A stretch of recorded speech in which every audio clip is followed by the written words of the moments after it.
காந்தா இப்ப லேட்டஸ்டா வந்திருக்கக்கூடிய ஒரு திரைப்படம் 1940-50கள் அந்த எம்.கே. தியாகராஜ பாகவதர், தமிழ் இந்திய சினிமாவுடைய ஃபர்ஸ்ட் சூப்பர் ஸ்டார் எம்.கே.டி. அவர்களுடைய அதை பேஸ் பண்ணி அதை அப்படியே எடுக்கல, வாழ்க்கை வரலாறு எடுக்கல, அதை அந்த டைமிங், அந்த காலகட்டம், அந்த ஸ்டூடியோ கல்ச்சர் இருந்த காலகட்டம், அன்னைக்கு கதாநாயகன், அன்னைக்கு ஒரு டைரக்டர், அவங்க ரெண்டு பேருக்குள்ள ஒரு ஈகோ கிளாஷ். இவர் வளர்த்து விட்ட, இவர் உருவாக்கின பையன் தான் துல்கர் சல்மான். அதாவது சமுத்திரக்கனிங்கிற ஒரு மாபெரும் டைரக்டர், அவர் உருவாக்கின பையன் தான் துல்கர் சல்மான். அவன் மிகப்பெரிய கதாநாயகன் ஆயிடுறான், அவனை கடவுளா மக்கள் கொண்டாடுறாங்க, அந்த ஒரு நிலைமையில இருக்கான். அப்ப ஸ்டூடியோ ரொம்ப மூடக்கூடிய நிலைமையில இருக்கு. அப்ப ஒரு படம் பண்ணா தப்பிக்கலாம் அப்படிங்கிற மாதிரி ஒரு நிலைமை. அந்த படம் பேர் சாந்தா அப்படின்னு இருக்கு.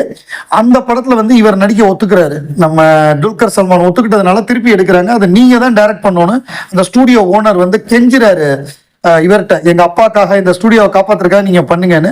அவர் ஒத்துக்கிறாரு. ஸோ அதுக்கப்புறம் ரெண்டு பேருக்கும் நடக்கக்கூடிய ஈகோ கிளாஷ், குருநாதருக்கும் சிஷ்யனுக்கும். சிஷ்யன் என்ன பண்றான், படத்தோட பேரை சாந்தாவை காந்தான்னு மாத்துறான், சீனை மாத்துறான், நிறைய அந்த மாதிரி ரெண்டு பேருக்குள்ள அந்த ஈகோ கிளாஷ் விஷயம் ஃபர்ஸ்ட் ஆஃப். அதுக்கப்புறம் ஒரு மர்டர் நடக்குது. அந்த மர்டரை கண்டுபிடிக்கிறதுக்கு ராணா டக்பதி வராரு. ஸோ இதை வச்சுதான் அந்த படம். இதுல ஒரு டயலாக் வரும். அதுதான் எதனால இதை சொல்றேன்னா, அந்த ஹீரோக்கும் அந்த டைரக்டருக்கும் இருக்கக்கூடிய ஈகோ கிளாஷ் அப்படிங்கிறத மனசுல பதிய வைக்கிறது தான் சொல்றேன். அதுல ஒரு டயலாக் வருது. அது என்னன்னா, இயக்குனர் சொல்லுவார், அவர் சொல்றதை கேட்காம ஹீரோ வேற மாதிரி பண்ணுவார்.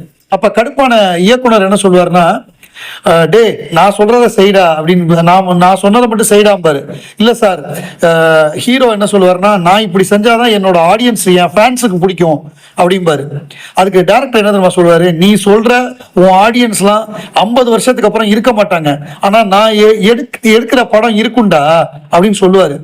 இதோட அர்த்தம் என்னன்னா, இன்னும் 100 வருஷத்துக்கு அப்புறம் ரஜினி படத்தெல்லாம் பார்த்து ரசிப்பாங்களான்னு தெரியாது, ஆனா 500 வருஷம் ஆனாலும் கமல் படங்களை வியந்து பார்ப்பாங்க. அதுதான் ஒரு கலைஞனோட வெற்றி அப்படிங்கிறது. இந்த டயலாக் மூலமாக இதை ஒருத்தர் எழுதியிருந்தார்.